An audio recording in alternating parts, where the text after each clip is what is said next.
Praise the lord. ఎడారిలో సెలయేర్లు ఫిబ్రవరి 12. మీ పరలోకపు తండ్రికి తెలియను. మత్తయి 6:32. మూగ చెవిటి పిల్లల ఆశ్రమంలో ఒక ఆయన ఆ పిల్లల వినోదం కోసం కొన్ని ప్రశ్నల్ని బోర్డు మీద రాస్తున్నాడు. పిల్లలు హుషారుగా వాటికి జవాబులు రాస్తున్నారు. ఉన్నట్టుండి ఆయన ఈ ప్రశ్న రాశాడు: దేవుడు నాకు వినడానికి, మాట్లాడడానికి శక్తినిచ్చి మీకు ఎందుకు ఇవ్వలేదు? ఈ భయంకరమైన ప్రశ్న చెంపదెబ్బలాగా వాళ్ళ ముఖాలకి తగిలింది. ఎందుకు అనే ప్రశ్న వాళ్ళని ప్రతిమల్లాగా చేసేసింది. అంతలో ఒక చిన్న పాప లేచింది. ఆమె చిన్న పెదాలు వణుకుతున్నాయి. ఆమె కళ్ళల్లో నీళ్లు నిండుతున్నాయి.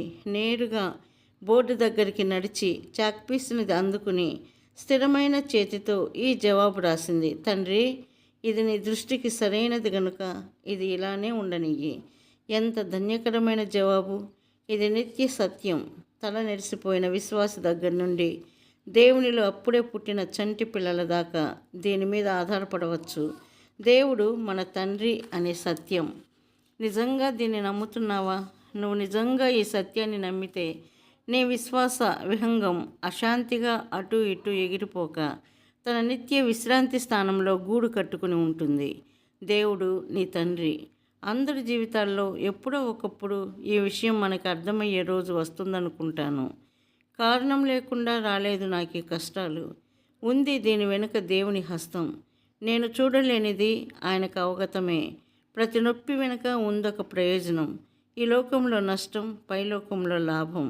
అల్లిక వెనక వైపు అంతా దారాలు, అల్లిబిల్లిగా ముందు వైపు అంతా అందంగా కళాకారుని కళలు పండిన కళ. ప్రభు, నువ్వు చిత్రకారుడివి. నీ ఆకారం ముద్రించు. నీ మహిమార్థం నా మీద.